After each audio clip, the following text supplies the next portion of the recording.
আসসালামু আলাইকুম রহমতুল্লাহি ওয়া বারাকাতু। প্রিয় দিনী ভাই ও বোনেরা, আজকের আমরা জানতে চলেছি কিভাবে আমরা সুখী থাকবো। আসলেও কি সুখী থাকা যায়? কারণ এই দুনিয়ার নানান রকম চিন্তা এবং হতাশা আমাদেরকে আঁকড়ে ধরে আছে। আমরা যারা দুনিয়ায় সুখী শান্তিতে দুনিয়ার কাজগুলি থেকে সুন্দরভাবে করতে পারি, তার জন্য আমাদের 10টি অভ্যাস করে নিতে হবে, যে অভ্যাসগুলি আমাদের নিত্যদিনের একটি কাজ বলে করতে হবে। কারণ আমরা কাজকে এমন জিনিস যেটা আমাদের না ভালো লাগলেও করতে হয়, ঠিক তেমনি এই অভ্যাসগুলোকে আমাদের কাজের মতন করেই করতে হবে। আর আমি নিশ্চিত যে এই কাজগুলো করলে তোমার মনে শান্তি তো পাবি, তার সঙ্গে সুখীতে থাকতে পারবে। তো চলো জেনে নেই আজকে সেই 10টি কি অভ্যাস যেগুলো আমাদের জীবনকে বদলে দিতে পারে, যেগুলো আমাদের জীবনকে আরো সুন্দর করে তুলতে পারে। তো আমাদের পয়েন্ট নাম্বার 1 হচ্ছে সহজ সরল জীবনযাপন করা। তোমরা যতটা চেষ্টা করবে তোমাদের সহজ সরলভাবে থাকার জন্য, সাধারণভাবে এগিয়ে যাবে, সহজভাবে সরলভাবে জীবনযাপন করা, এতে তোমাকে বেশি টেনশন ও কোনো চাপ থাকে না, যার ফলে তুমি মানসিক শান্তি তো পাবেই, তার সঙ্গে মনের শান্তিও পাবে। আমাদের দ্বিতীয় পয়েন্ট হচ্ছে ক্ষমা করে দেওয়া। তোমাদের সঙ্গে ঝগড়া করেছে কিংবা গালিগালাজ দিয়েছে, তুমি তাকে মন থেকে ক্ষমা করে দিও। আর একটা কথা, তুমি যখন অন্যকে ক্ষমা করে দেবে, দেখবে তুমি নিজের থেকে কতটা হ্যাপি ফিল করবে। তোমাকে কেউ নিন্দা করেছে, করুক না, তার জন্য কিয়ামতের ময়দান হিসাব নেওয়ার জন্য আল্লাহ তাআলা আছেনই তো, তিনি ন্যায় বিচারক, তাহার হাতেই ছেড়ে দাও। আমার দিনী ভাই ও বোনেরা, তোমরা অন্যকে ক্ষমা করে দিও, এতে আল্লাহ খুশি হয়ে আপনাকে ক্ষমা করে দেবেন। আল্লাহ আপনার প্রতি সন্তুষ্ট থাকবে। আল্লাহ আপনার প্রতি সন্তুষ্ট থাকলে আপনি কি সন্তুষ্ট থাকবেন না? তুমি কি খুশি হবে না? তাহলে তোমরা সবাই ক্ষমা করে দিও। তো আমাদের 3 নম্বর অভ্যাসটি হচ্ছে কিভাবে সুখী থাকতে পারে অন্যরা, সেই কাজ করতে হবে। তোমাদের পরিবারের স্ত্রী, পুত্র, তোমার বাবা এবং তোমার আত্মীয় স্বজন কিভাবে তারা সুখী থাকতে পারে, কিভাবে তারা আনন্দে থাকতে পারে, সেই কাজ করতে হবে তোমাকে।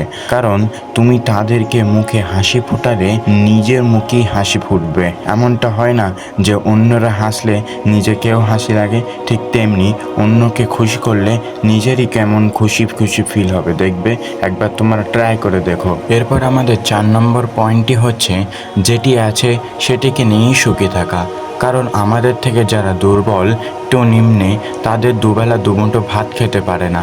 আলহামদুলিল্লাহ, আমরা তো দুবেলা দুমুঠো ভাত খেতে পারছি। এই ঝড় বৃষ্টির মধ্যেও আমরা তো একটি ভালো বাসস্থানের মধ্যে আছি, কিন্তু তারা দেখো রাস্তায় পাশে কতই না জীবন তাদের কঠিন। তাদের থেকে তো আমরা অনেকই সুখী আছি না? তার জন্য আল্লাহর কাছে শুকরিয়া আদায় করো, এবং তুমি তাদের পানে কখনোই তাকাবে না যারা আমাদের থেকে একটু অর্থ সম্পদে বড়, তাদের পানে তোমরা কখনোই তাকাবে না। কারণ আমরা যেমন আছি এমনটা পাওয়ার জন্য অনেকে আল্লাহর কাছে দোয়া চাই। তো আমরা যেটাই আছি সেটাইকে নিয়েই সুখী থাকবো ইনশাআল্লাহ। তো আমাদের 5 নম্বর পয়েন্টটি হচ্ছে নিজেকে অন্য কারোর সঙ্গে তুলনা না করা। কারণ তুমি যা অন্য কেউ হতে পারে না। কারণ তোমার মধ্যে যে ট্যালেন্টটি আছে সেটা অন্য কোনো মানুষের মধ্যে সে ট্যালেন্টটি থাকতে পারে না। যেটাই আছে, যেমনই আছো, সেটাকে নিয়েই তুমি গর্ব করো। নিজেকে কখনোই তুমি ছোট ভেবো না, নিজেকে তুমি কখনোই দুর্বল ভেবো না। সর্বদা তুমি একটি সিংহের বীরের মতন চলো, তাহলে দেখবে তুমি অনেকটাই খুশি হবে। তো আমাদের 6 নম্বর পয়েন্টই হচ্ছে মনের থেকে তুমি সর্বদা সুখী থাকবে। তুমি সবসময় আল্লাহকে শুকর গুজার করবে এবং মনকে শান্তিতে রেখে দেবে। এর ফলে তোমার মনটি খুবই খুশি থাকবে। তুমি যখন তোমার মন থেকে বলবে যে না, আমি যাই আছি, যেটাই আছি, যেমনই আছি, সুখী আছি, আলহামদুলিল্লাহ, আমি ঠিক আছি, দেখবে মন থেকে একটি আনন্দের সুবাস বার হবে।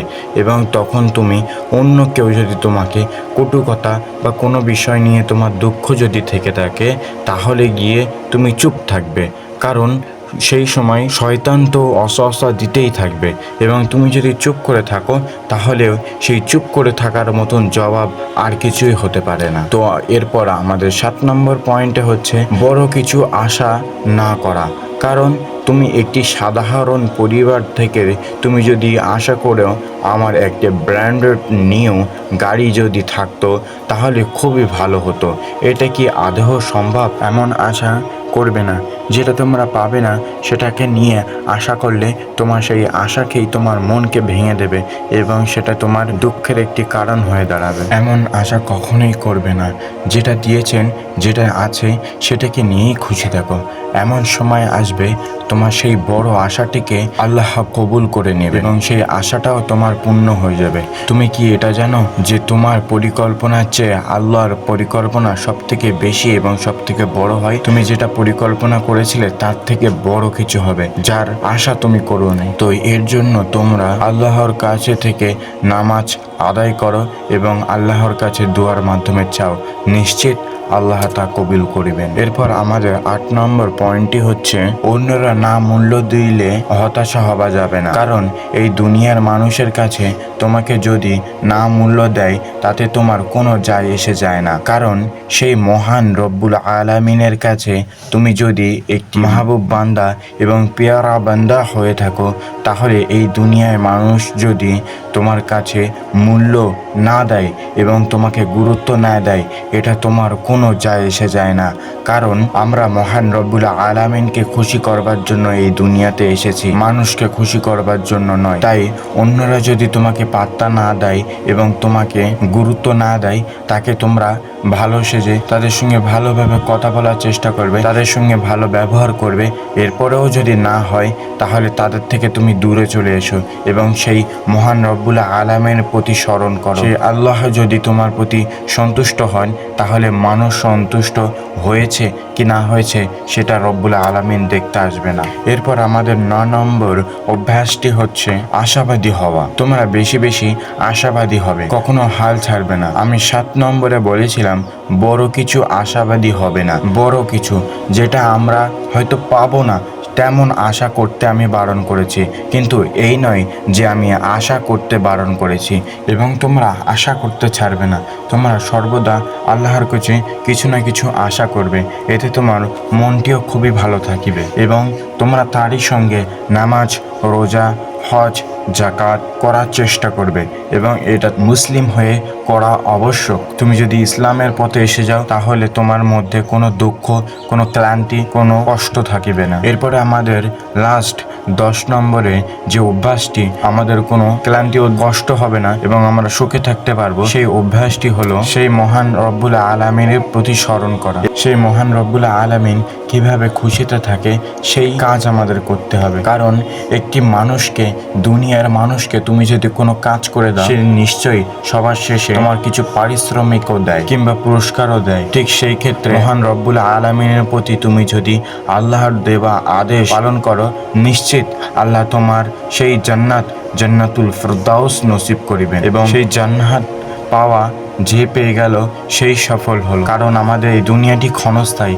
এখানে যদি আমরা হাস তামাশায় আরো বিশাল সুখে থাকতে চাই তাহলে কিন্তু এই দুনিয়াটি না। দুনিয়াটি হলো আমাদের ইবাদতের ক্ষেত্রে, আর তোমরা সেটা ভালোভাবেই জানো। তো তোমরা বেশি বেশি আল্লাহর ইবাদত এবং সালাত আদায় করো। তো এই 10টি অভ্যাস যদি তুমি নিত্যানতুন প্রত্যেক দিনের একটি অভ্যাস করে নিতে পারো, আমি নিশ্চিত তাহলে তুমি খুশিতে থাকতে পারবে। আর তোমরা তো ইউটিউবের মধ্যে এসে নানান রকম ভিডিও দেখতে আসো, তো এখানে ইসলামিক জ্ঞানী এবং জান্নাতের পথ দেখানো হয়।